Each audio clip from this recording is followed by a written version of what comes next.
Oh, my friends, hi. How you doing? Eric Andres, your Guitar Sage here, and today, friends, we are going to do part 2 of guitar chord construction, how to easily build and understand chords. So, in a nutshell, what we're doing here today is we're going to use a smattering of math. If you can count to 7, I say you can do half of this. If you can count to 13, you can do the whole enchilada. And essentially what we need to do is we need to have the major scale as a tool, and then we need to understand the formulas that construct chords. Super easy stuff, I promise you. Have you ever noticed that every new thing always seems so daunting and seems so overwhelming, but then once we get into it, we realize it's really not nearly as difficult as we thought it would be? Yeah, if you don't recall this, I say it all the time, you've already accomplished 3 things that were extremely difficult. Probably the most difficult things as a human in the beginning is learning how to talk, learning how to walk, and learning how to use the bathroom. And those are all things that you learned how to do. Great, look at you. And you got to understand that those things heaps more difficult than what we're going to be doing today, okay? So if you're walking, talking, pooping in the potty, you can do this. And if you can count to 13, I should add that, okay? So you're going to be good here, I promise you. If I can do this, you can do this, okay? So we've got Instagram today, Facebook, YouTube. I've got the PDF for you. So if you're on Instagram, you know where to go, Facebook and YouTube / YourGuitarSage. Got the PDF for you. It's in the description of the video. Download that right now as we're talking, and then what I'm going to do is I'm going to show you around this PDF. We talked about some of this stuff yesterday, and we're going to be doing it again today, except we're going to be diving deeper. So for folks that were with us yesterday, we're going to go in deeper, and for those folks that weren't with us yesterday, we are going to review some of the stuff from yesterday, and then for those folks that were here yesterday, a review would be good anyhow, right? You cannot overdo the foundations. You cannot overdo or overplay or overpractice or overlearn. You just can't. I've never seen it.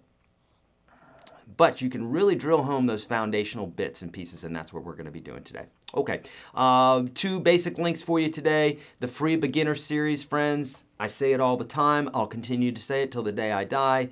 It'll probably be my dying words. That would be weird and morbid of me. Okay, so here you go, right? But seriously, watch this beginner free series. You've got to do it, friends. This is all the stuff that's going to build up the foundation for the kinds of things that we're talking about today. If you're in the Unstoppable Guitar System already, then you have this. But it's literally free for everyone, so do that. We do have some Cyber Monday deals, and since it's Monday, it's not, it's Thursday, but obviously we extend the deal here. And I think today is the last day, I'm pretty sure. You'll have to click on this because you'll have to click on that because I'm not sure. I believe it's 50% off, and I think it's to the end of today. But nonetheless, you've got the power right there, your little clicky power right there. Okay, so read over this on your own. Basically, this is the idea of if I've never counted to 1,000,000. I don't know about you. I've never counted to 1,000,000, but I know I could do it because I know how the decimal systems work, tens and hundreds and thousands and 10,000s, 100,000s, millions, etc., right?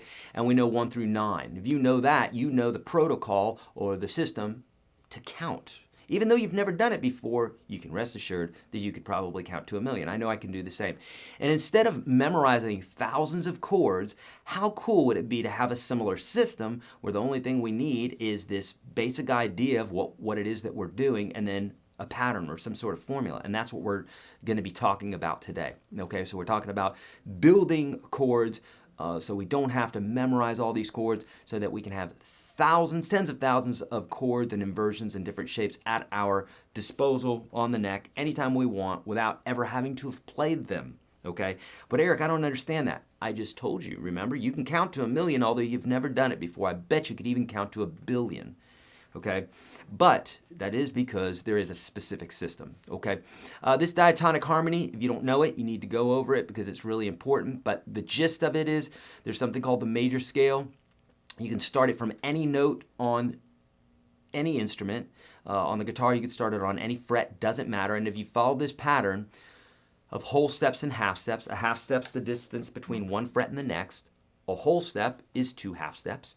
So if you follow this system of whole step, half, whole, whole, whole, half, as you can see here on the screen, WWH, WWWH, then you can always have that major scale. I'll do this for an example. Watch this. If I say, here's a G, okay? G, and I follow this example. If I say whole step, half step, whole step, whole step, whole step, half step, we've got a major scale. I started it on the G, so it happens to be a G major scale, but I can do this with any note. I don't even have to know the name of the note. I could say this note. I don't know the name of it. It's a C sharp. But if I didn't know the name of it, I could do the same thing. Watch. I play the first note, and then I say whole step, half, whole, whole, whole, half. And that's what you need to know, is that basic pattern on one single string. Now, further going along, we want to be able to do this across the strings, okay? So that's why I provide for you this, I have several shapes here for you, but really this form right here is the one that we want to look at. This form here will allow you to play any major scale in any key, starting on the 6th string or the 5th string, doesn't matter. So I could go 6th string, that's like playing, but much easier, super quick, and I can move that up the fretboard.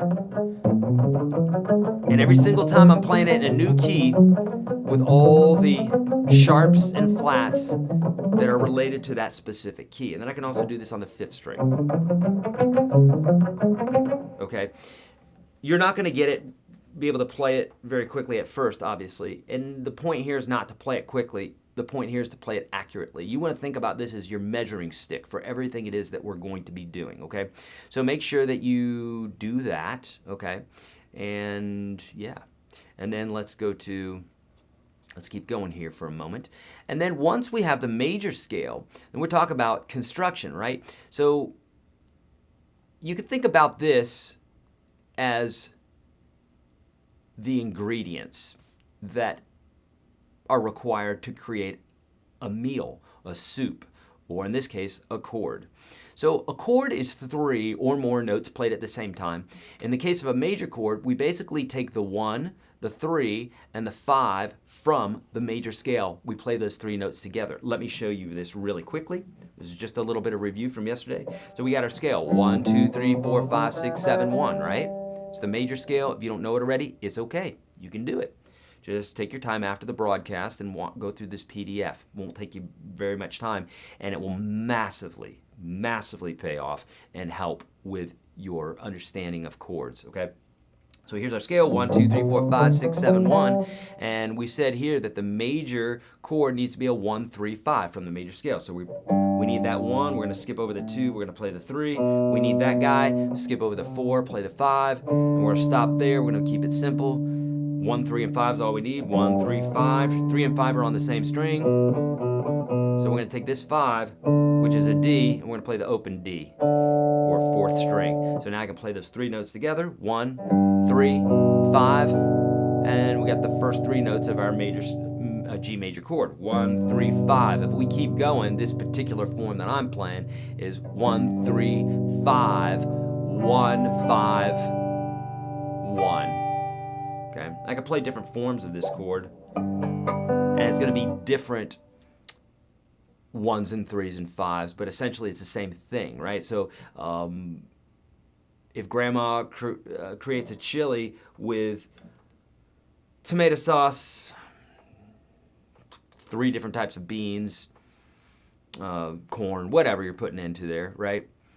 And then you go and have that same basic recipe someplace else with those 3 items, and it's going to taste pretty close to it, but it's not going to be exact, right? You're not getting the corn from the same field.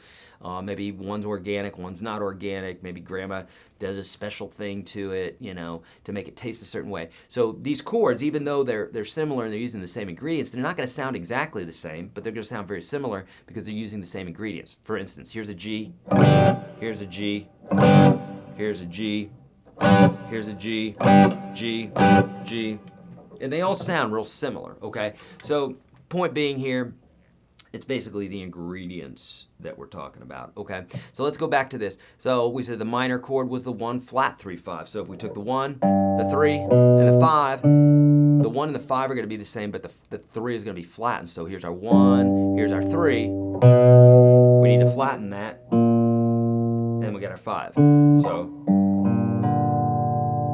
right? Just like an immigrant song just now, we went, played that G minor chord, okay? And then going on, we did diminished, we did augmented, etc., etc. So if you want to know more about that, you'll want to make sure that you watch yesterday's broadcast, okay? So today what I was going to say is we're going to take the majority of today is going to be questions. But what I wanted to do is I wanted to drill down into, we just did triads yesterday. So now today what I want to do is I want to do these 7th chords for you really quickly. And here's what I want you to do. You ever have an aha moment, right? I get this a lot in the course, and I love it. It's pretty cool. People say, hey, I'm having an aha moment. Okay, cool. An aha moment is when you take one previous thing that you learned and you associate it with something else that you previously didn't know the two related. When that happens, you have an aha moment where you're like, oh, that's why they say don't talk to strangers. Oh, that's why they say, I don't know, wash your hands after you use the restroom. I don't know what it is, but you find out, oh, well, later on when you learn about germs and you're a little kid, you don't know about germs and you hate washing your hands and you learn about germs, you're like, oh, that makes sense. Okay, so aha moments are that. And so essentially what we want to do is we want to take what we've learned before. In this case here, we learned what the 1 3 5 was, right? What is that? It's a major chord. And then we learned what a 1 flat 3 5 is. That's a minor chord. And then here again we have a 1 3 5. Now, so check this out. We've got 7th chords. Harmony works like this. Well, harmony that sounds real pleasant to the ear. This is a rule of thumb. Basically, you skip notes. So instead of using 2s and 4s and 6s in here, we go 1, 3, 5, 7, 9, 11, 13. That's how most chordal harmony works. We can use some of the other notes as well, but for the most part, this is how we do it. Okay, so we've got 7th chords, which are different than triads. Triads are just 3-note chords, nothing crazy. But with 7th chords, we're adding a 7th interval here, okay? We're adding the 7 in some way or another. Here's a flat 7, here's just a straight up 7, okay? And so adding this to our previous formulas give us 3 new chords. Now, why is this powerful? Well, I'll tell you why it's powerful, because if you know one of these formulas, instead of somebody showing you the chord, just saying, boom, here's the G major chord, then you're going to be that guy that when you see me playing a different chord, you're going to spout off on YouTube. I have people do this all the time. They've been playing guitar for like a week, and they're telling me I'm playing my G major wrong. And I'm like, am I? I don't think I am. I've been playing for a little bit longer.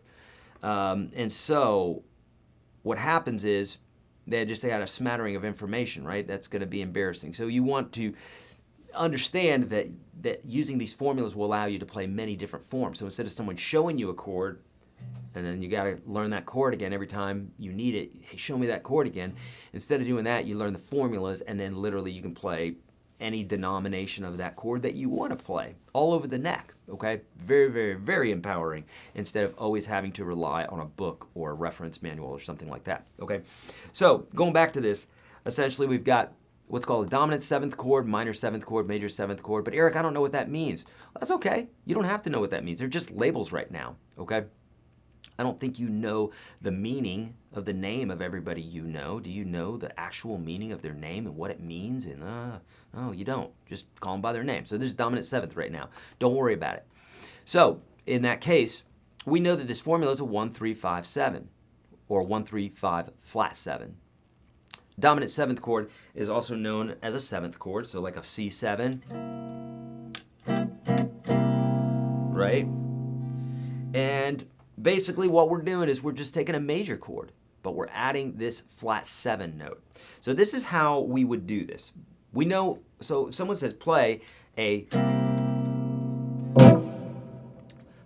C dominant 7th or a C7 chord, right?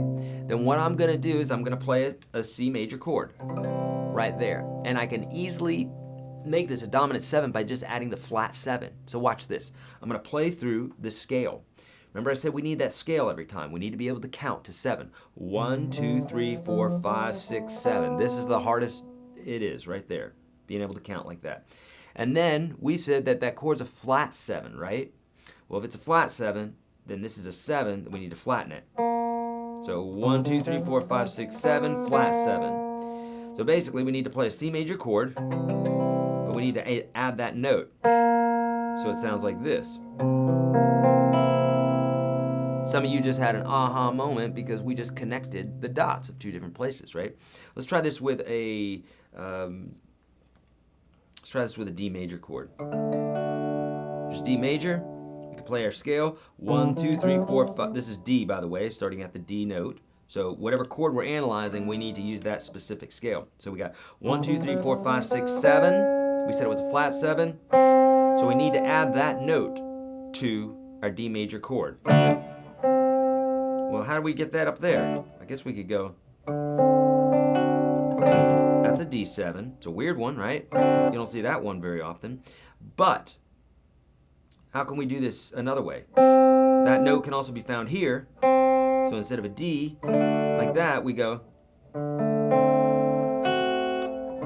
That's our D7 chord. Cool. We do this for minor 7. We can do this for all sorts of chords. So let's take an A minor, for example. This is in your PDF. It's a 1 flat 3 5 flat 7. Don't let that freak you out, okay? Because if it's freaking you out right now, it just means that you haven't established as much of a foundation. That's what that free course is about. That's what today is about, okay? But don't freak out. Everybody's on a continuum. Everybody has to start at step 1. No one gets a free ride. So if you're freaking out right now,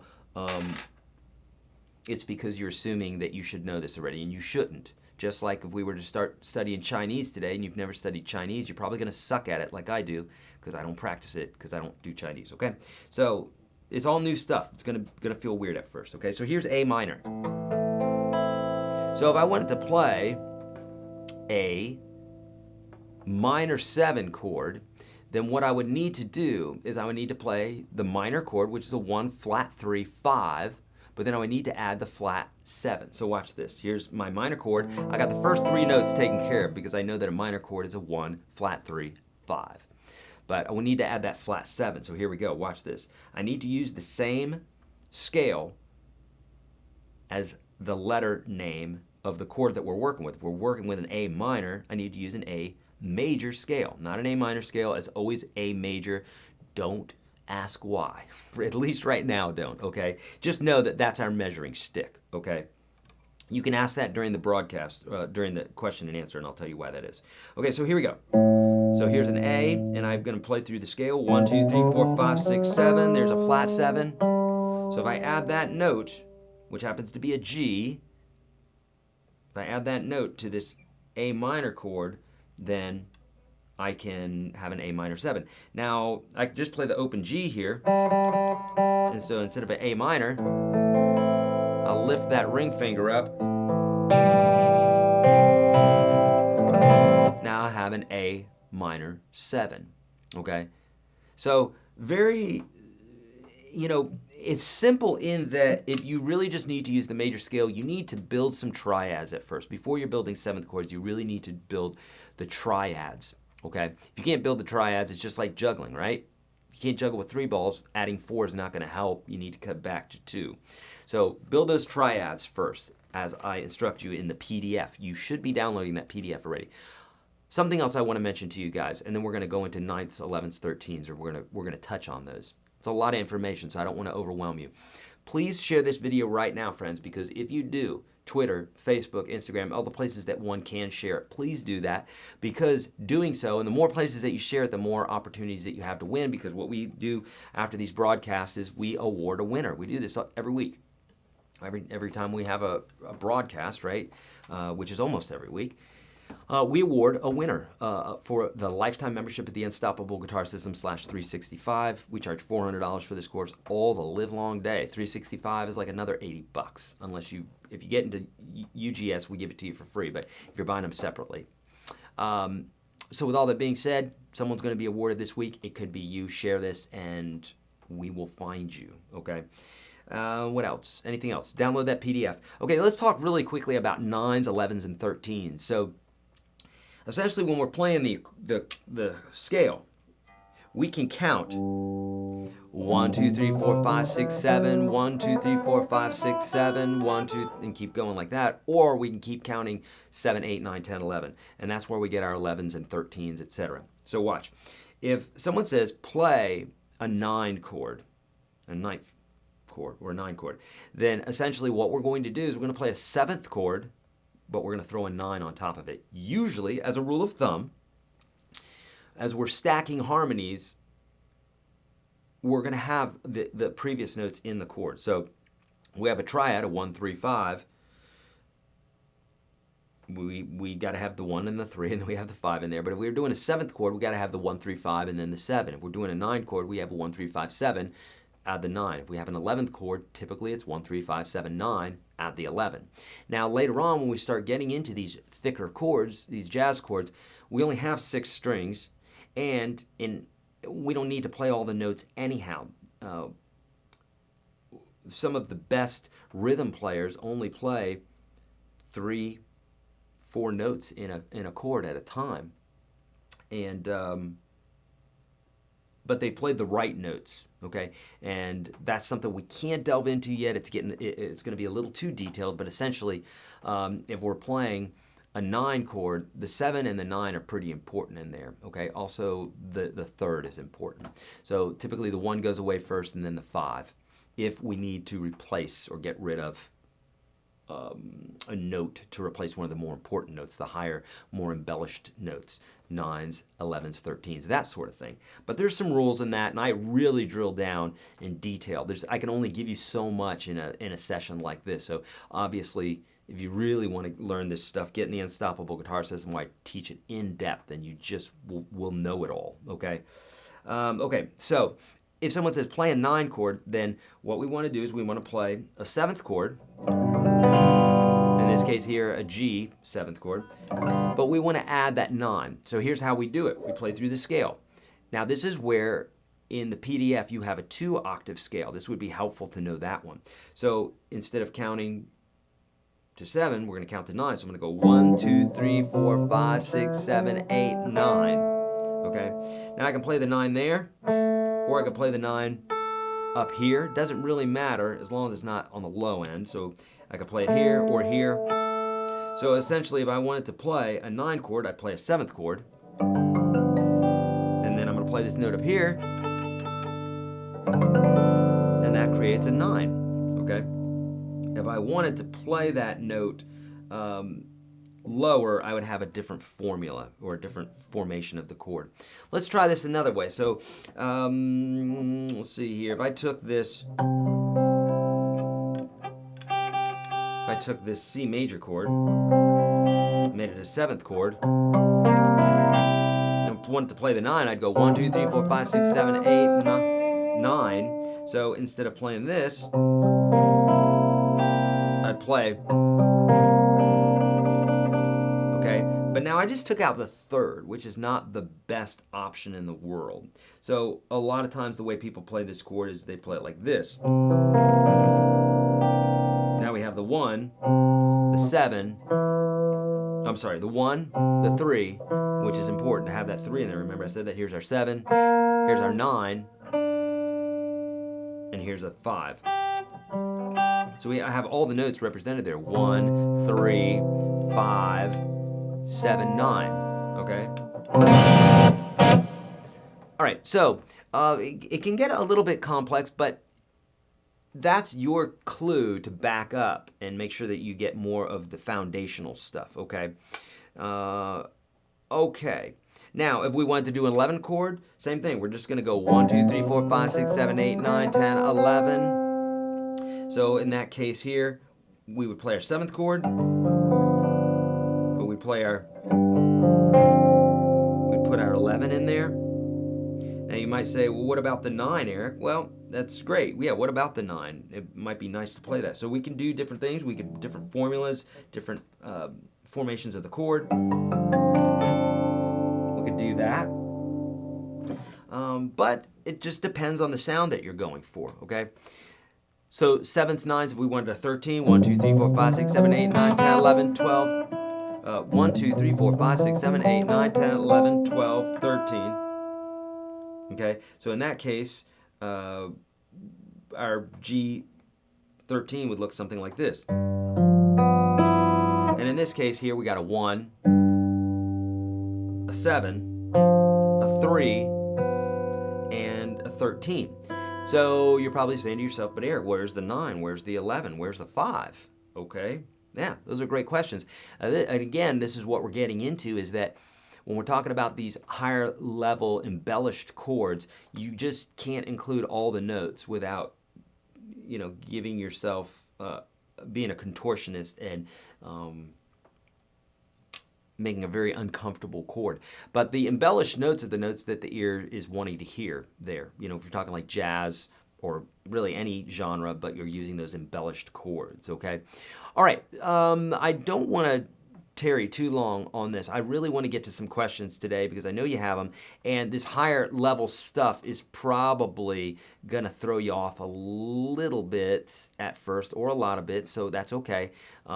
Just know that this stuff is stacked. Okay, so obviously if lesson 4 is difficult for you, lesson 5 is going to be more difficult for you. Just go back and do lesson 4. If 4 is too hard for you, go back to lesson 3, okay?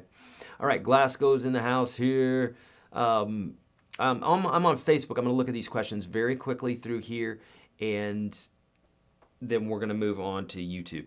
Yesterday I started on YouTube, I believe. Robert saying, Eric, your use of technology is phenomenal. Thank you for helping take this journey. Oh, thank you so much, Robert. I could not do it without my guys. It's really my team. But thank you so much, and those guys are listening right now, so that is a pat on the back to them. They are absolute ninjas. I just play some power chords, that's all I know, and then they make it look like I know stuff. All right, so Hammer of the Gods, indeed. All right. By the way, for all the new folks that are in the program, we've got a ton of new folks that are in the Unstoppable Guitar System because we've done this special and the veterans and everything else. We at least have 2,000 new people, I believe, in the program. I know at least 1,000, minimum 1,000. All right, no questions here on Facebook. That's okay. We'll come back to that if you should have any questions. So now I'm over on YouTube. We're going to be getting to some questions. Think about it specifically on what we're talking about today. If you can have questions for that, that will help other people. And chances are, if you have the question, somebody else has the question. Okay, cool. But I'll answer anything. Okay, Jerry, thank you so much for the super kind question, for the super kind message there. That's so sweet. Okay. Hey, look, YouTube's doing a new thing where they're letting the chat go nice and slow instead of like, which helps me. Okay. Thank you, YouTube, for doing that. I've just noticed that today. All right, and I'm looking for those with question marks, okay, because there's so many comments, and I know you guys are talking in between yourselves. TBA1, thank you so much for putting the person's name, who you're talking to. That helps me if I see a question mark not to throw that question out there when you're talking amongst yourselves. Okay, awesome. I play my peyote drums one key always, E minor. Peyote drums? Huh? I don't know what that is. I'd like to know. Okay, Eric, on the PDF you have 6th and 5th string major scale forms. In UGS, can I find forms for the rest of the strings 4 through 1? Peter, yes, you can. I have several different ways that I teach that, but yes, inside the Unstoppable Guitar System, there's everything, right? I can't, there's many PDFs, probably hundreds of pages, so that would be exhausting to make a PDF every week for that. So yes, that's why I'm not holding back information from you guys. I mean, I've got lots of videos and lots of PDFs available for you for free, but I'm I like to keep it specifically to what we're talking about. And really, you could take that scale and really, you've got the two octave scale, Peter. That's all you need. That's in the PDF that you have today.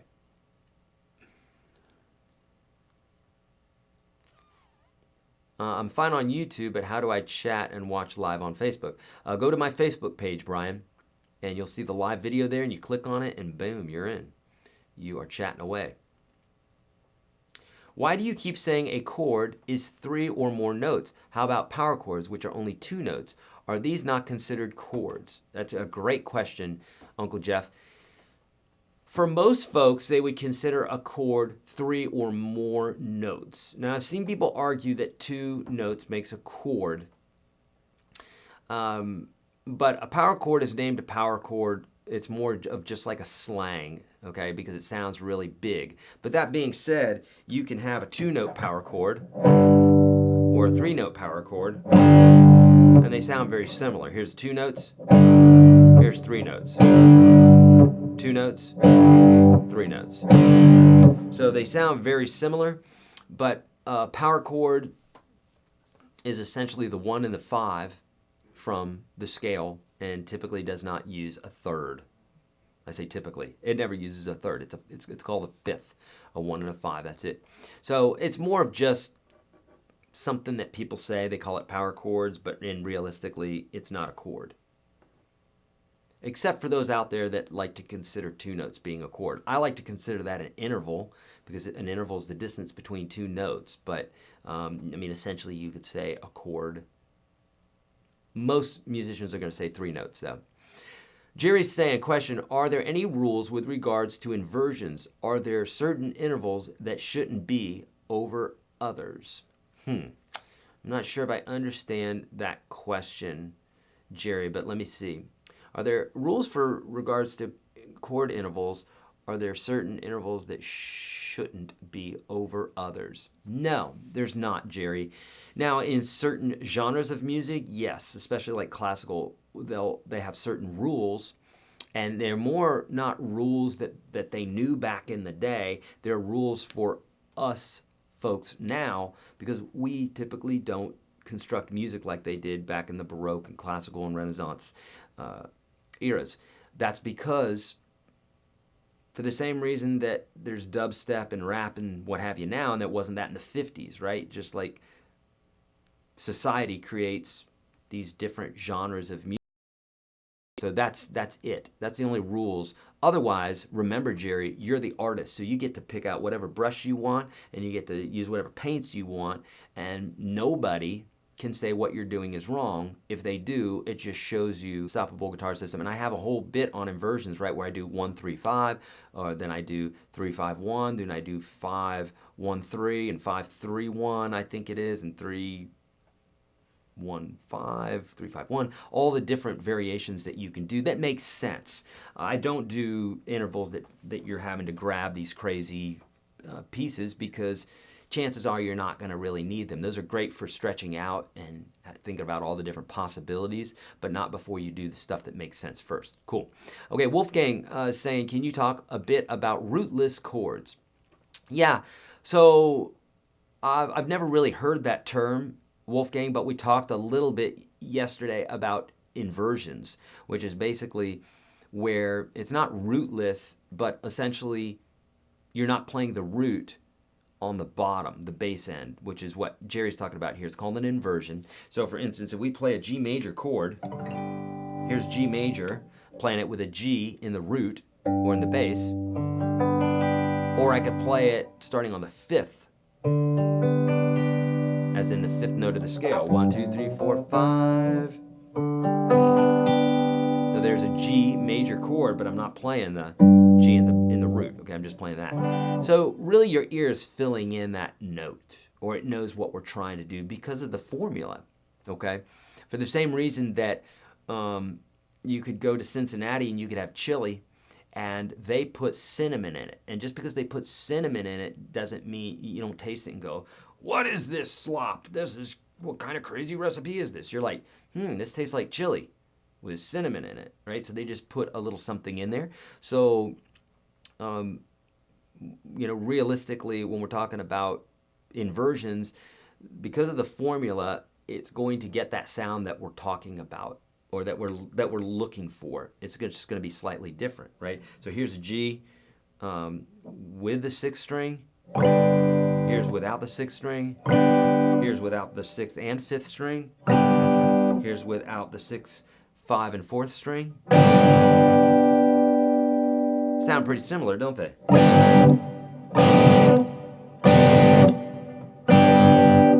It's because they're all in the same key, and in the formula there, even that last one there is just strings 1, 2, 3, gives you enough information that your mind, your ear kind of fills in the rest, okay? Okay.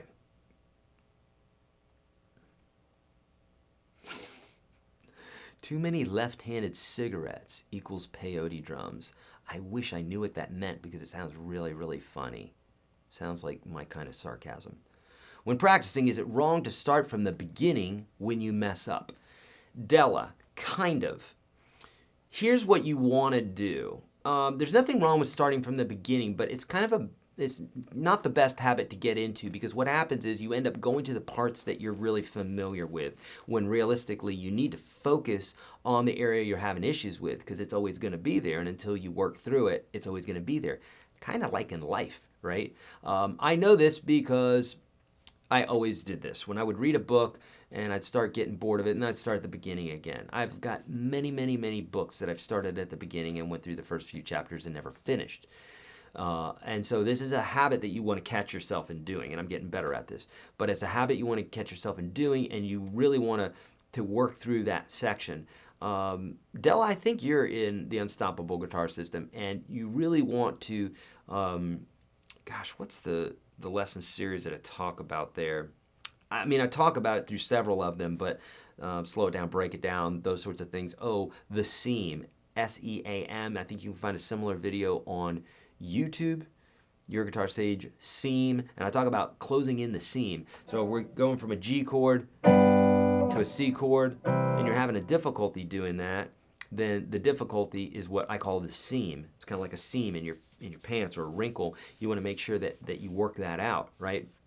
And the only way to work it out is to do it. But if you're going back to the stuff you know, you're spending time on stuff you know instead of on the thing that you should be focusing on. Okay, I know that makes sense to you. It's just got to do it, and that's a discipline, because it always feels good to go back to the beginning. There is a certain amount of truth where you do eventually have to go back to the beginning and then work through it. But you have to work on that one part that you're having difficulty with, then bring in more of the beginning in the, okay? All right, cool. Great. When buying a used Fender Strat, what are the things to check to make sure it's an original and not a replica, Rahan? Rahan, it depends. It depends on how good the replicas are, and people are really good at making replicas. But Fenders, people don't typically don't typically do that with Fenders, because even some of the most expensive Fenders are not like some of the most expensive Gibsons.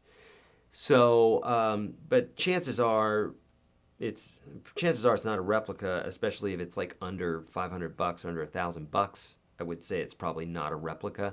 But you could always take the guitar apart, and you can look for certain markings and what have you inside of the guitar. But you'd really have to study more on that. I'm not the guy to ask about that. My guitar tech is. He knows all that stuff inside and out. I just found your channel. Where do I get the off? David, I just found your channel. Where do I get the off? I'm not sure what you mean by that, David. If you can... Oh, the PDF. Okay.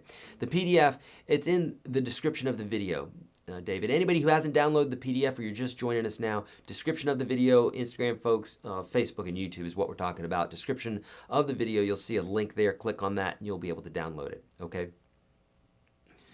Eric, how much do you play live for gigs? I don't do a lot anymore, or I should say I don't do a lot currently, I should say. I'm trying to watch the way I say things these days, like I'm going to stop playing live. I love playing live. I don't play a lot live right now.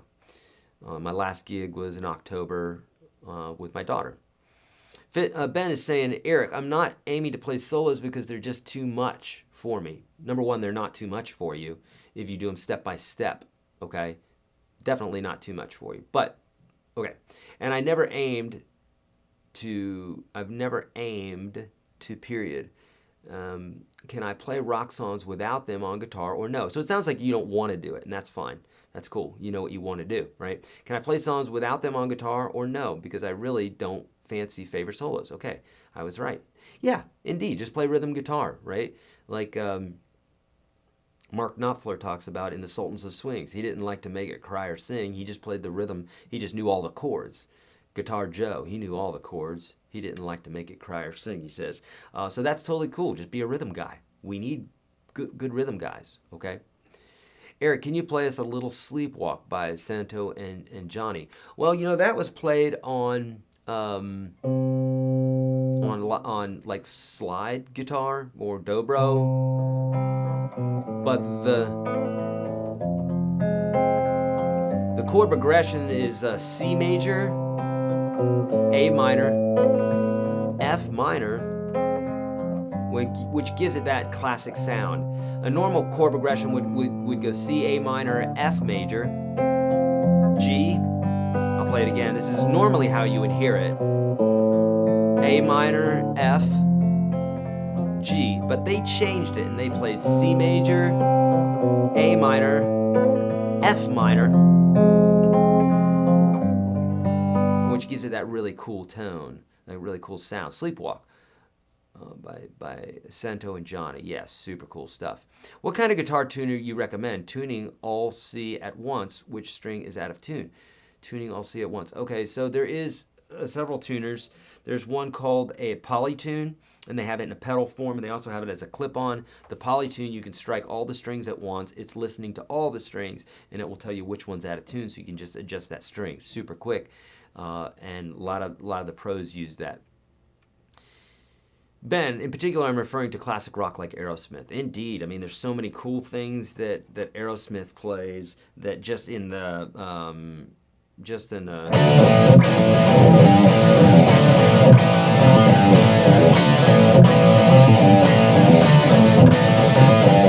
right?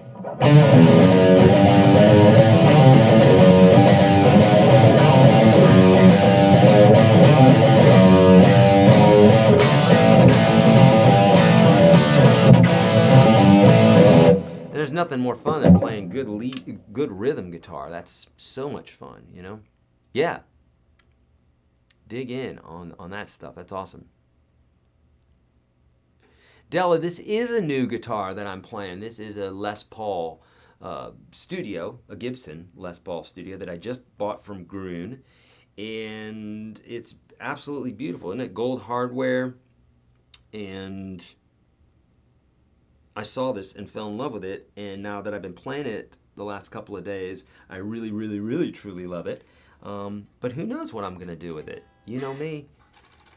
Can't keep a guitar too long. I have a few that I hang on to, but just saying, keep your eye out if you like this. I might do something with it. All right. Okay. E minor is a chord. It's 2 notes, not 3. Rod, an E minor. So Rod, thank you for asking this question.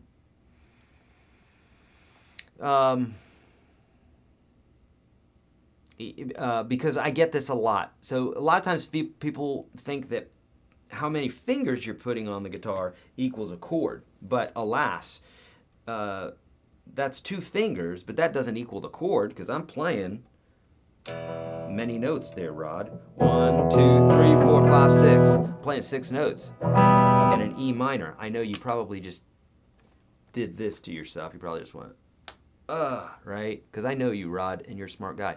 But it's not a matter of how many fingers you're putting on the guitar. It's how many notes are being played. Make sense? Okay, you know this, Rod. You know it, brother. Okay, a power chord is also called a 5 chord. Indeed, it's missing the 3 note, which determines if it's major or minor. It's also called an ambiguous chord. Yeah, exactly. Because it doesn't have that 3 in there, our ear typically will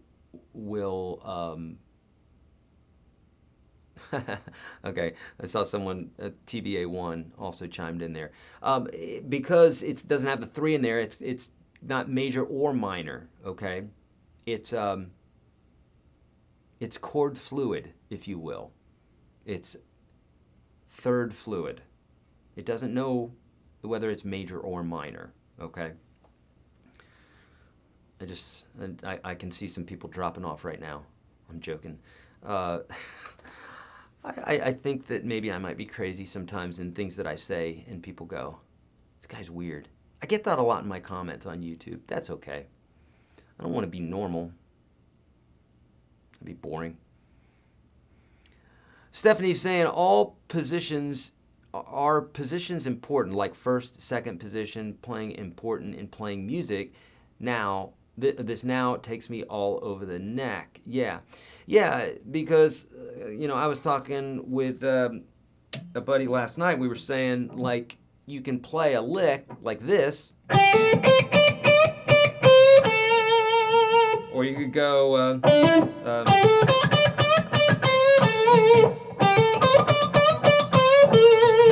and all 3 of those are gonna,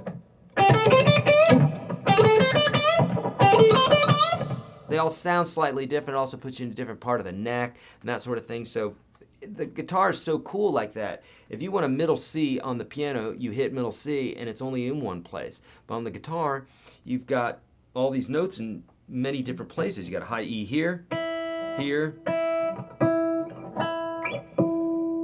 same note. How cool is that? So it allows you to do all sorts of really cool things there. Rod, so you had that dumb moment beforehand. I know you know this stuff, Rod. Indeed, I know you do. We talk all the time, brother. John is saying, hey, hold on. John Sherrick is saying, Eric, I've been meaning to ask you if the Empress delay pedal you have is sold anywhere else, or is it the TC Electronic flashback close to that one? The pedal you have is unavailable. Ooh, it is. I know people love that pedal, and it was nearly a $500 pedal, so I probably could get some good money for it. I like it, but to be quite honest with you, I don't love it. I love the sound from it, and really for an analog pedal, it's remarkable because you can store different settings in it. So for someone who's more of a gearhead, it's the perfect pedal. It really is, and it's small. So it's really, really cool for that. It just so happens that my personality has changed a little bit over the years to where, like when I was a teenager, I would have absolutely loved that pedal. Now I'm a little bit more like, just, I don't know, the Kemper really does everything that I want it to. But it's a great pedal. I don't know where else you would get that. I'm sorry, John. I think I have it in my store, which it's not really my store, but I guess what I'm saying is if you go there, it'll lead you someplace, maybe Amazon or Sweetwater or something like that, and you can see if it's available somewhere else, Ben, yeah, I'm still answering Facebook questions. I'll go back to that in just a short while here. Can you play your T-Rex video at the end of the live stream? I don't know if we have that T-Rex video anymore, but I know it's on Instagram. Okay, we'll see if we can find it, but I'm pretty sure it's on Instagram. Oh, it's on the other places too, like Facebook and all. I saw on J69 playing this past weekend with my kid, and he said my wrist was too stiff when trying to go from eighth notes to triplets when strumming. Can you really be too stiff in the wrist? Yeah, definitely, and that happens at first. The only way to not do that is to just practice more. You can just tell yourself, hey, chill out, like stop stiffening your wrist, and that is good, that's part of it. But ultimately, as you practice more, you develop a more efficiency, or more effective movements, and so then you won't stiffen up your arm or your hand. And that being said, too, it's like you're the guy playing. If you're playing in time, then it should be fine. Don't worry about it, you know what I mean?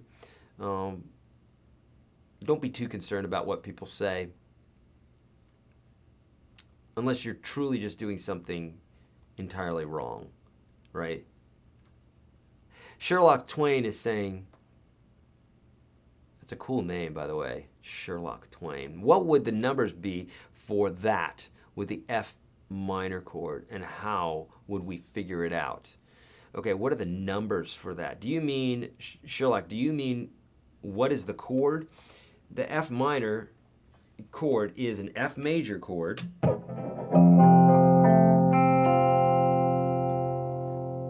Lift this second finger up. That's the third. So here's major third, here's minor third. So that's how you would figure it out. So basically you got, if you're talking about the numbers, like the tablature numbers, you got 1, 3, 3, 1, 1, 1.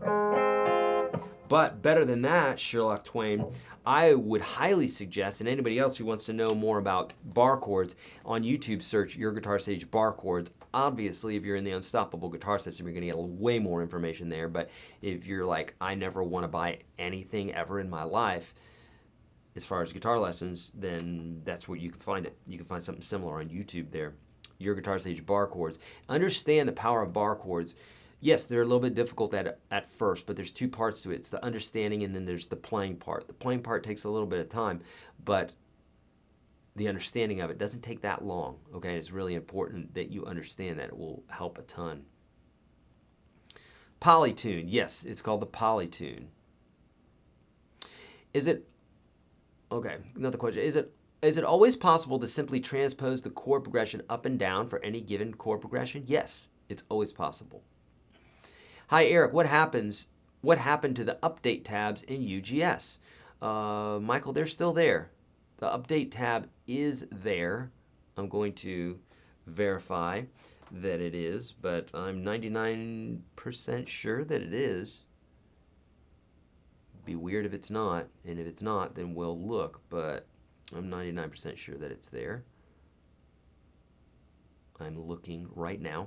The Updates tab is basically where we put new videos, my friends. So, you're not kidding, my friend. It's not there. Where's the Updates section? Well, heaven's name. All right, the boys are going to look into that. We'll look into that. It's probably just a matter of flipping on a button. But you're 100% correct. Man, I love you guys. You guys help me make sure that things are good. I get folks all the time, not all the time because the program's pretty darn tweaked out, but they'll say, hey, there's a note wrong there or whatever, and I can correct it. Beautiful. Thank you so much for letting me know that.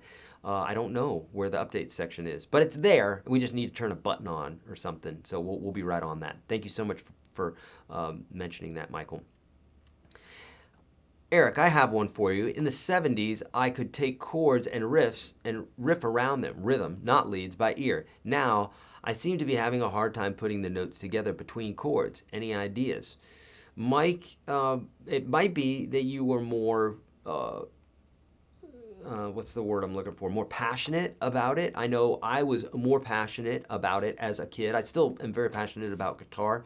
Very, very, very passionate. But, you know, there's a moment in time where we're more passionate about something than another. That's okay. We just need to work on that passion. But it's probably that you were more passionate about, you had different ears. You were listening differently, would be my guess. But it's a hard one. I don't know for sure. Can you show us your pedal board? Bob, I don't have my pedal board set up right now. Right now I'm using my Kemper amp, which has all my effects built into it. But I do have a pedal board tour, both inside the Unstoppable Guitar System, it's a big one, and then there's one on YouTube, a smaller one. Just search Your GuitarSage pedal board, and you'll see all about that. Wireless pickups, maybe Bluetooth to a smartphone. I'm not sure what the question is there, my friend, but wireless pickups, maybe Bluetooth to a smartphone. I don't know how to answer that, but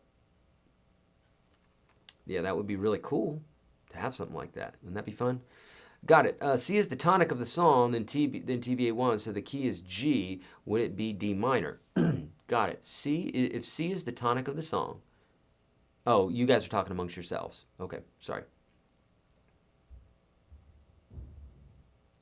How much is your $1 course now? The $1 course is not available any longer, Medicine Man.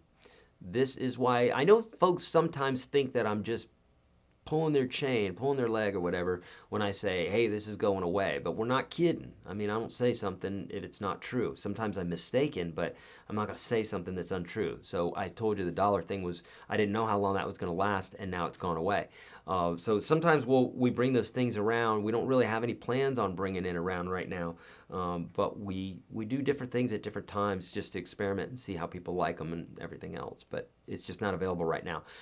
So Medicine Man, if you want to check it out, check out the free course. That's going to give you a good idea of what all is going on in regards to the course. Give you a better idea. I don't get notifications of live broadcasts on your Facebook page. Can you help with that or better for your support team? Brian, that is something I would do. I would check on YouTube and just say how to turn on notifications on Facebook. With that being said, we do have a little video that we show at the end of every broadcast and all these live broadcasts, and we show you how to turn on notifications. I'm pretty sure we show you how to turn on notifications, okay? So be watching at the end of any live broadcast that we've done probably in the last like 3 months or so, and you'll see that, okay? Otherwise, YouTube search how to turn on notifications on Facebook, because it's going to be the same for everybody. And that's a Facebook thing, not so much a YourGuitarSage thing. So honestly, I wouldn't even know how to do that, but my guys made a little video on how to do that.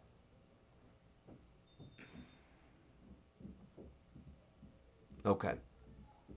What's this left-handed cigarettes? I don't know what that means. I'm going to have to look that up. A while ago, you said a power chord was a 1 and the 5. Isn't the 4 directly above the 1 on the fingerboard? It is, yes. So what Mark is saying here, which is also a power chord, essentially, this is going to blow your mind. So I have a video for this on YouTube, obviously, in the Unstoppable 2. But the power chord is this right here. We got the 1 and the 5. 1, 2, 3, 4, 5, right? Here's the 1, here's the 5, here's the 1. It's a power chord. Here's the 1, 2, 3, 4.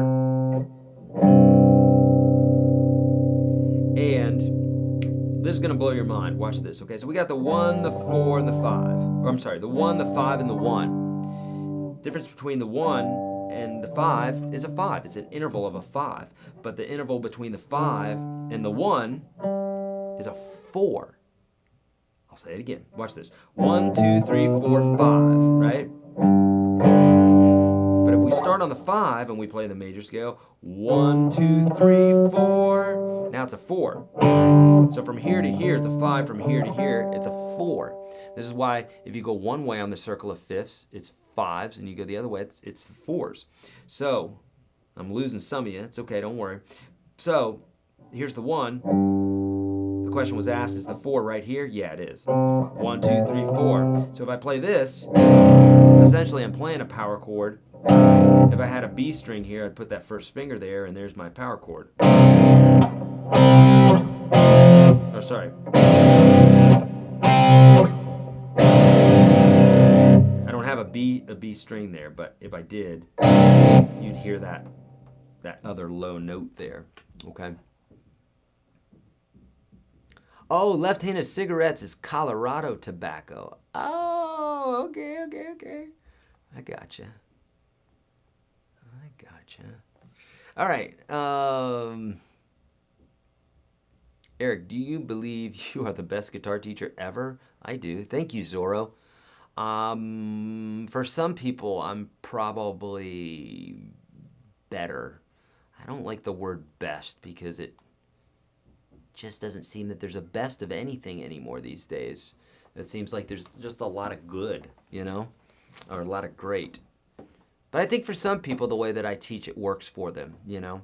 And for other people, they don't like my analogies maybe, or they don't like my hair. How can they not like my hair? But, you know, they don't like my hair, or my sound of my guitar or whatever, then I'm not the best. But that's really kind, Zorro. Thank you, buddy.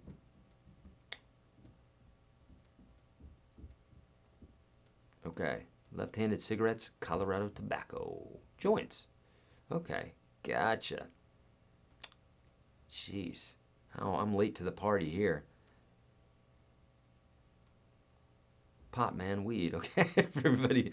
All right, I get it. Um, all right, love it. How much is your new Les Paul guitar cost you? That is US made. It was 1,000 something. It was about $1,100 when it was all said and done. Can you cover the circle of fifths in one of your upcoming live streams? Bob, yeah, probably so. That'd be a great deal to do. Maybe I will do that, okay? Great, okay, I'm jumping over to Facebook really quickly just to make sure. I'm sure we got some questions there, so I'm gonna work backwards now. And here we go. What's the best scale shape to memorize for finding 3, 5, 7, 9, 11? Brian, great. I tell you what, this is the one to do, my friend. It's inside of, here we go. Look, there's me. We want this though. We want this though. This is what we want. What's the best one? It's, let me show you the form. It's the 2-octave one here. Okay, inside the PDF. What PDF are you talking about, Eric? The PDF you can download for free. I'm so glad you asked. That you can find in the description of the video. Click on that link and download it. So this is the one you want to use, my friends, the 2-octave, because it allows you to go, 1 or 8, 9, 10, 11, 12, 13, etc. Okay? That's what you want to do. Cool? Cool. All right.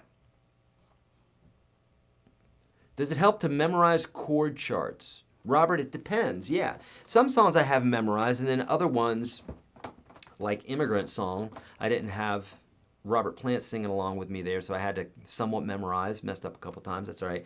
But I was going on the cues, drums and stuff like that, so that's helpful. The better you get at listening and observing, similarly to talking, right?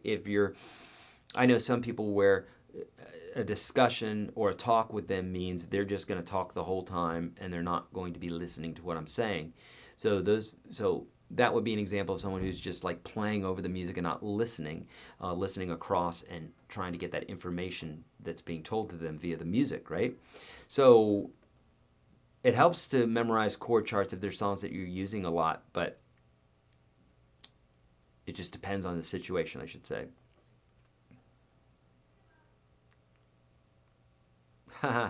Robert's saying, I've just realized all the money I wasted in books and posters showing a bunch of chords.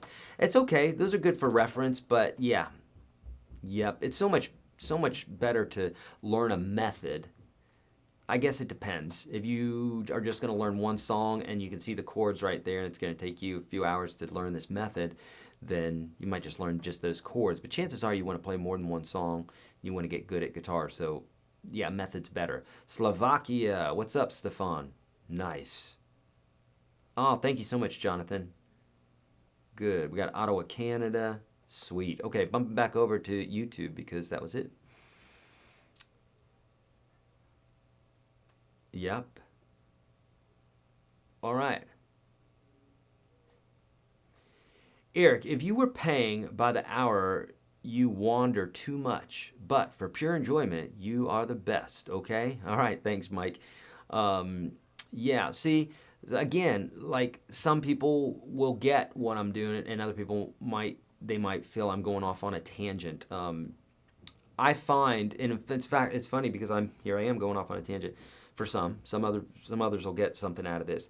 I'm watching a seminar, or I'm taking a course right now on neurolinguistic programming, which sounds like programming, but it's more like programming yourself and understanding how it is that we think and how to undo bad habits and how to help other people undo bad habits. This is going to help with my teaching and everything else.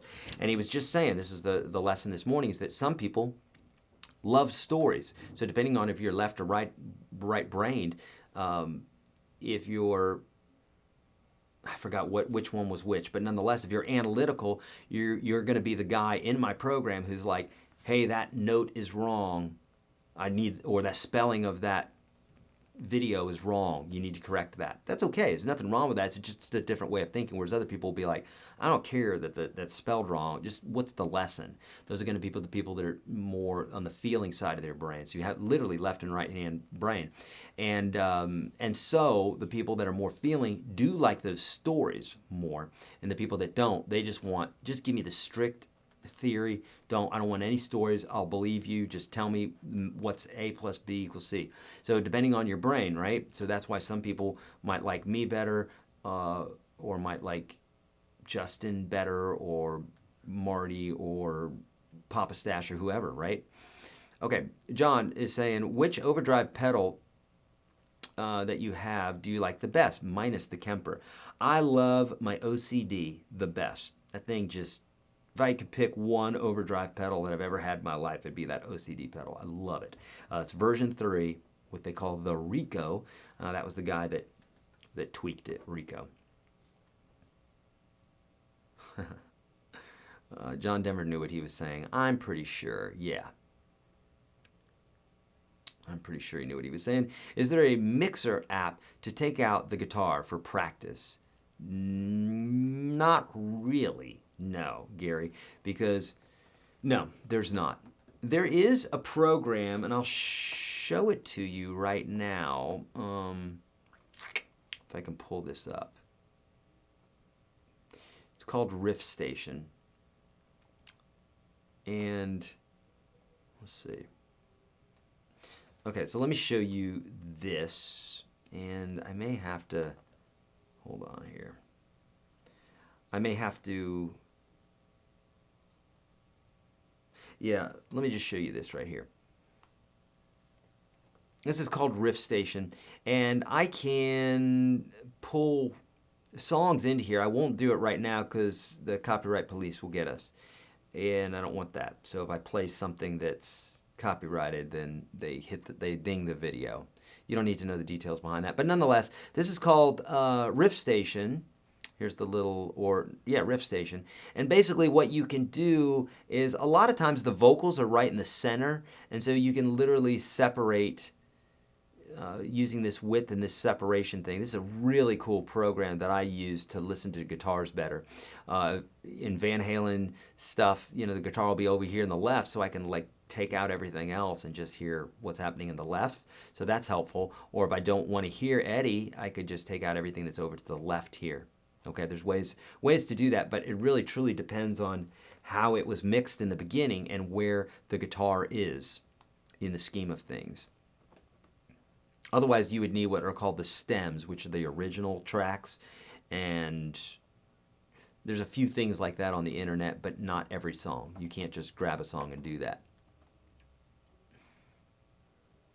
Someone would make a lot of money if they could.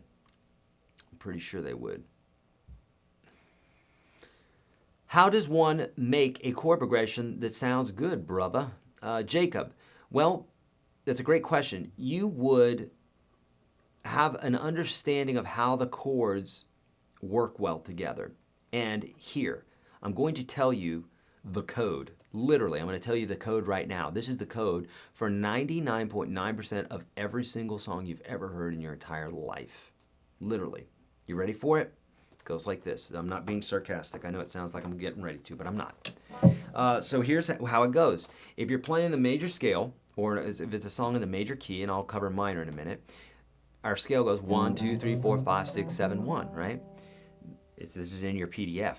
So the chords that match those single notes, so we have the scale, but we also have a chordal scale. So the 1 would be major, the 2 would be minor, 3 is minor, 4 is major, 5 is major, 6 is minor, 7 is diminished, and back to the 1. Okay? You're scrambling for a pen right now, aren't you? Okay, get your pen out. Write this down on your wrist. No one writes on pen and paper anymore, so write it down somewhere. Okay, here we go. Major 1, minor 2, minor 3, major 4, major 5, minor 6, diminished 7, and major 1. Again, we don't need to play it again. There it is, 1. So you over each one of those notes, 1, 2, 3, 4, 5, 6, 7, 1. You just play that flavored chord, and that's how 99.9% of all music's constructed. Okay, so if you wanted to play the 1, it would be major. If you wanted to play the 4, it'd be major, and the 5 would be major, right?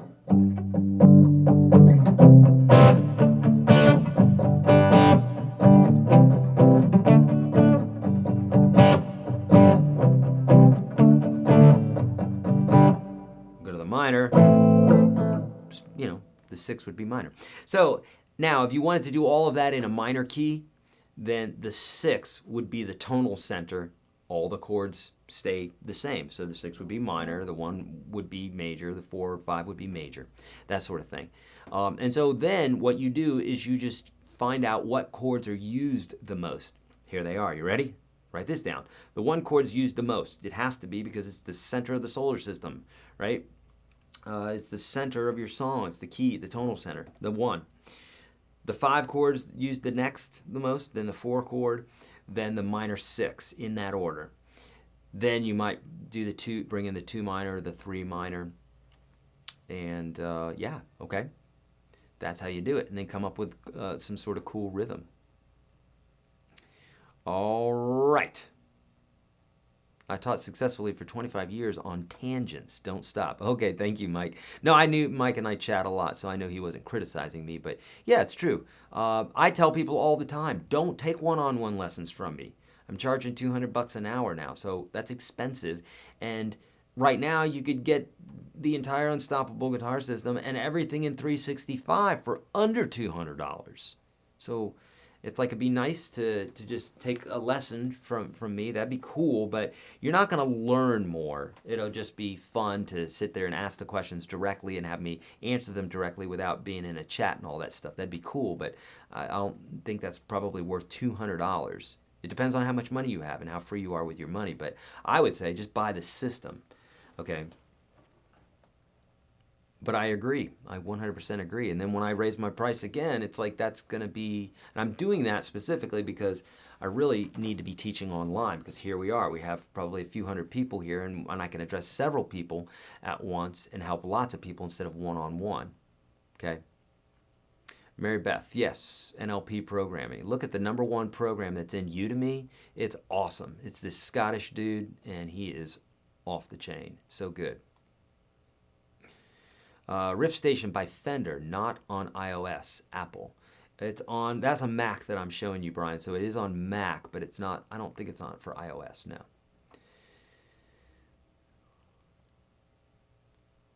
Go on. Thank you so much, Andy. Do you like Gibson SG? I do. One of my favorite guitars is the Gibson SG. I've got a 1969 in the other room there.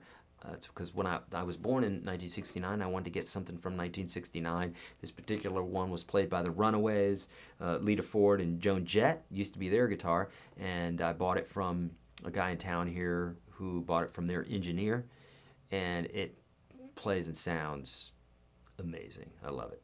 I'm working on Stairway to Heaven. When you're thinking, when are you thinking to get your video instruction online? Oh, Mary Beth, any day. In fact, I think the videos might be uploaded. I think I got a message from one of the guys that I need to go in there and set it up, basically, put my little abstract in there, copy telling you what we're doing and that sort of thing. But I'm pretty sure it's up online. Yeah. So any day now, it should be live. Eric, I'm new to the UGS program and have not dug in deep yet. I need to change the strings on my guitar with a Floyd Rose and I've never done it before. Do you cover this in any section in the program? No, I do not. Someone asked me that question last night. But here, let me tell you really quickly what to do. Take your Floyd Rose, okay, and take a matchbook or stick something underneath it, okay? Stick something underneath it before you take the strings off. Clip the strings, put the new strings on, and then you won't have to keep on tightening it. Okay, so what happens with a Floyd Rose, I mean, other tremolo systems will do the same too, but Floyd Roses they typically float, meaning you can go backwards or forwards with them. And because of that, you've got these springs pulling the tremolo system backwards, right? So when you tune up the one string, it's pulling the tremolo system forward, which is loosening all the other strings. So you're constantly like, dear Lord, I just tuned this. And you do that 700 times and you're going out of your mind. So people ask that question a lot with the Floyd Rose. A Floyd Rose is a type of tremolo system. It's a brand name, but it has a specific usage, okay? I get this a lot. Play more and talk less, in which I always reply to, well, then I'm just playing, I'm not teaching. But I appreciate it, Marcel. I would just have to, someone would have to show me how I can teach and not talk, or talk less. You know what I mean? Eric, what makes the demand? I can't answer questions. I could just be playing over these questions, but in order to answer the questions, I have to talk. I can't make my guitar talk. But I appreciate the comments, Marcel, I really do. And I'm trying to talk less. I just don't know how to do it. Eric, what makes the diminished chord a diminished chord? And does the shape work in keys other than G? Yes, all shapes work in all keys. What makes the diminished chord a diminished chord? And does, okay, the diminished chord is a diminished chord because it's a minor chord with a flatted 5. If that doesn't mean anything to you, or if that's over your head, it's only because you haven't looked at this PDF, okay? So you'll get this stuff, all right? But I cover that in detail in the PDF today. What are the details of the strings you are using? You know, I don't know the ones that are on this since I just bought this guitar, but they feel like 10s, probably 10 through 42 or 10 through 46. That's what I usually like. All right, good, good. Are my strings over or under on this guitar? They're under. They're not, you know, usually I wrap them around the tailpiece, but these are under because that's the way it came. What do you play when someone asks you to please play something? Play around chords? Tommy, or Tom, hopefully I'm pronouncing your name right, Tommy. Usually I'll say, well, what do you like? What artist do you like? Or what genre do you like? And then if they're like, oh, I love gypsy jazz. Oh, I know a couple gypsy jazz pieces, so I'll play that. Or I love heavy metal. Okay, I got some heavy metal pieces. Or classic rock. I always ask that because why play something that someone doesn't want to hear and you're flanking away on the guitar and they're like, yeah, I hate that. So that's what I like to do. I like to figure out what it is that they want first. That's a good question to ask ourselves and to ask other people. What do you want? We need to ask that question more in life. That will help us be happier, which will make, if we're happier, then other people around us will be happier. It's a good question to ask. How about changing one string at a time? Yeah, you can do that, indeed. For the Floyd Rose, that's helpful. Yeah.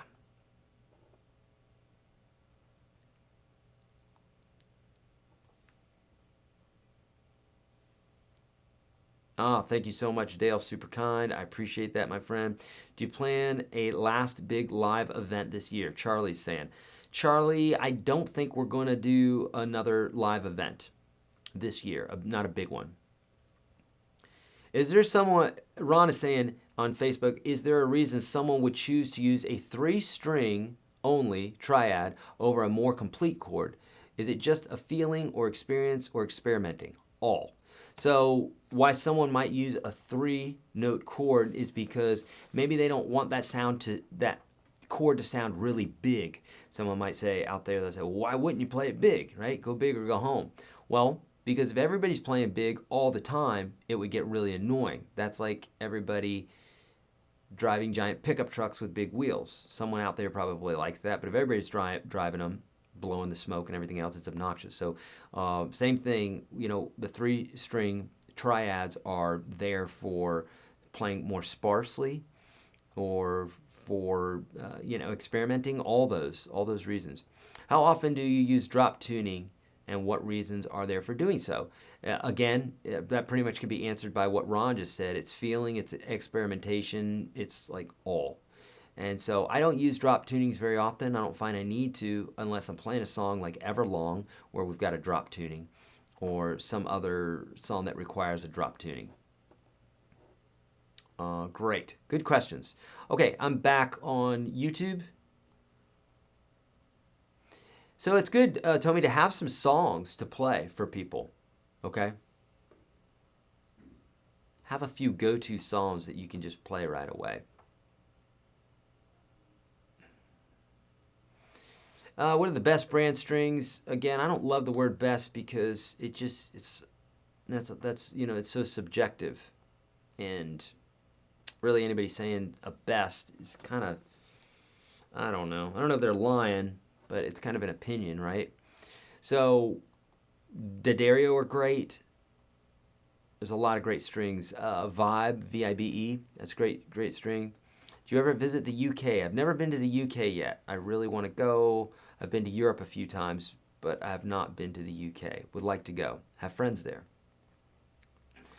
Did you memorize chords through playing different songs or deliberate practice? That's a great question. I memorize chords typically through playing songs because they mean something to me, right? If they're just like a stock chord and it could be played in any song, well, it's not going to mean much to me, but if I'm applying it to a song, then that's great. Just like back in the day when you were a kid and you learned a new word, a vocabulary word, and if you just learn the word, that's one thing, but if you applied the word in several sentences after you did that, then it has another way of really sinking into your brain. When you're applying it to a specific song, then you have it's related to something, it's associated with something, and it helps a lot. Elixir Polyweb, somebody said here in regards to strings, those are really good. They last a long time. They actually have a slight coating on them, which make them last for a really long time. Pretty cool stuff. All right, my friends, this is a great time. I'm going to take a couple questions more yet, and then we're going to go. But here is a great time to say a couple things. Number one, make sure that you download the PDF. Where is this PDF, Eric, that you're speaking of? Well, I'll show you.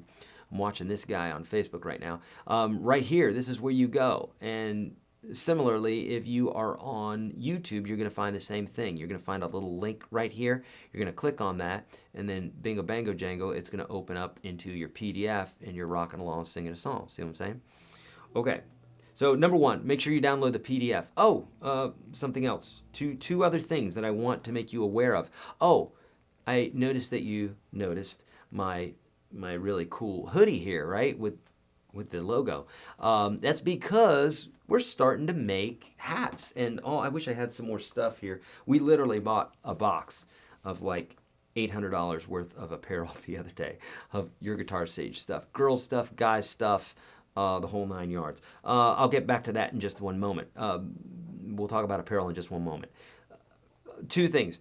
If you haven't done it, friends, watch the free course. Watch it. I cannot suggest it enough for you. In fact, if you've gone through that free course right now, please say something inside the chat, whether on Facebook or YouTube. Let folks know how real it is, because if it's coming from me, they may not believe it, but they'll believe it if you've been in the course, so please let folks know. The other thing is Cyber Monday. If you're serious about guitar lessons, click on this link. We've got a special. I think it's going to the end of tonight, and basically, I'm pretty sure it's half off of everything. So it's pretty cool. You know, it's like $200 in your pocket right now. Okay, so yes, this is the apparel that, and this, by the way, is a ladies' hoodie for my girlish figure, and it just so happens to be just slightly tight, but I need to put on some weight is what I need to do. I need to work out or something. And so we have lots of new stuff coming. We've got beanies, we got shirts. You name it, we probably have it. For ladies, for men, for babies, all sorts of stuff. So it's going to be really cool. Anything else? Let me jump over to the questions one more time here really quickly, and then we're going to head out. Make sure there's no last questions here. Do you use a metronome when learning a new tune so you are in time? I don't so much anymore. I really just listen to the tune, play with jam tracks, play over the tune itself, which was probably recorded to a metronome, so I don't worry about it then. Unless my timing's really bad or something, but I haven't worked with a metronome in a long time. I know that sounds terrible, but if I can play to time of the song, then I don't need the metronome. But playing to a metronome is great. Play to a metronome to keep you in time. Can you personally hear when listening to a song what inversion is being used? Yeah, sometimes. Not all the time, but sometimes. Depends on the recording. Depends on lots of different variables. Free course is awesome. Yeah, thank you so much, Gary, for letting me know. Yep, a lot of folks saying here. You can see it. John, thank you, buddy. We'll check out the YouTube videos. Yeah, we have over 1,000 videos on YouTube. It's not just Your Guitar Sage, but there's YGS guitar lessons. There's 1-minute guitar lessons. I have a few other channels on YouTube if you didn't know that. So you may happen upon them. But we have over 1,000 free videos on YouTube. In UGS, is there a way to bookmark lessons so I can go back to them easily? Yeah, you can bookmark them inside of your browser. So just like you would a normal web page, right? Since it's web-based, that's how you would do it. Otherwise, we have a system of showing a completed video or not completed, and I go over that in the welcome video. So there's that. But bookmarking videos, you would just use just like a browser. That's how I do it. Okay? Okay, cool. Got to admit, what's an inversion? An inversion, Andy, is when, so normally when we play a chord, when we say a chord, we'll say G blank, G minor 7, G major, whatever, right? It always starts with the letter. Well, it also means that we play that note in the bass.